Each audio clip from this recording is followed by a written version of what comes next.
welcome back to my channel. So for today's video, we're gonna be doing an unboxing video. So if you're new here, hi, thank you for clicking and watching this video. If you haven't subscribed, please do hit the subscribe button and the bell button beside it so that you will be notified whenever I upload or post a new video. Unboxing my Macbook Pro 13, and without further ado, let's go and hop in this video. So yun guys, as you can see the title below, I'm gonna be doing an unboxing and it's my Macbook Pro 13.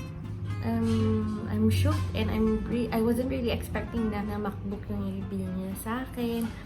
Yes, disclaimer, I'm not bragging in any form. I just wanted to share it to you guys. And yun, I wasn't really expecting na they're gonna be choosing or they're gonna be buying a MacBook kasi and then, nung gabi na yun, kagabi, akala ko bibili pa kami sa mall dito sa Davao. Pero, yun nga, pagdating nila dito, may dala na si daddy na, paper bag. Tapos sabi ko, as in, natiri-eyed ako kasi sabi ko, bakit napaaga yung birthday gift niya sa akin? And then, si daddy sabi niya, bakit? Ayaw mo ba? Sabi galing daddy. Sabi ko, di ba sabi ko yung mura lang, yung ganyan-ganyan. Tapos yun, fast forward. So, yun na. Bakit sila bumili yung ganyan? Actually, ang bigat kasi. Ito yun. And they got this sa Beyond the Box Jansan. So, isa-isayin natin. Tatlong items yun dito sa loob. Ito yung sabi ni Mama. Ito ko lang paano para saan ito. Wait na. Ito. Sabi dito, Transparent Series Dual Type-C Multifunctional Hub Adapter. Dual Type-C translucent design, small portable plug and play. Video output. So ganito yung tsura niya. Yes. For the price, as in, kaliit-liit, 1,890. Sabi ko, seryoso, mahal, 1,890. 1,890 siya, guys. So, next is this skinny sleeve case niya. Pero gusto ko yung case na silicone ba tawag niya? Ay, hindi siya hard case. Basta yung case mismo ng laptop na makikita ko sa mga vloggers. Wait. Ang price nito guys, 1,990. And this one is 1,890. 110 difference pero ang liit niya. And it's super pricey. Parang bumili ako ng sleeves dati ng ng laptop ko is cost 200 pesos. Tapos mas malaki pa. Halo yata yung 200 or 300 pesos. Halo pa yun. Stylus pocket. So, pwede siya gamitin ng stylus.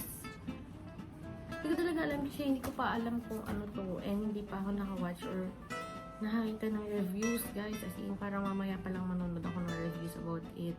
Or if ever may time ako, may data and everything. So, this is, wait lang. Tadam! So, ito na. Oh my God! So, ito na siya, guys! My first ever MacBook Pro. So, guys, ito na siya. Ang bigat niya, in fairness. Isang color lang ba? Actually, hindi siya pina-open doon sa mismong store. Sabi ni Mama, dapat ako sobrang hirap naman ako. Oh, super nice. Ang ganda. Guys, super nipis. Look. Oh. Yan. Yan yung likod. Yan yung side. Feeling ko ito for earphones or headphones. And, paano yung flash drive? Saan siya? Ito lang. Ito, feeling ko yung charger niya kasi sila. Okay, yung sa adapter. Bakit hindi na lang nila nilagyan dito ng flash drive? Hindi pa kakasya dito. Sobrang nipis niya kasi, guys. Pero medyo heavy siya. Pero ang ganda ng isang color. Guys, shit. Ang ganda niya. Ang nipis. Meron pa bang ibang color ang Macbook? Something na ganito? Or as is lang na gray, silver, something?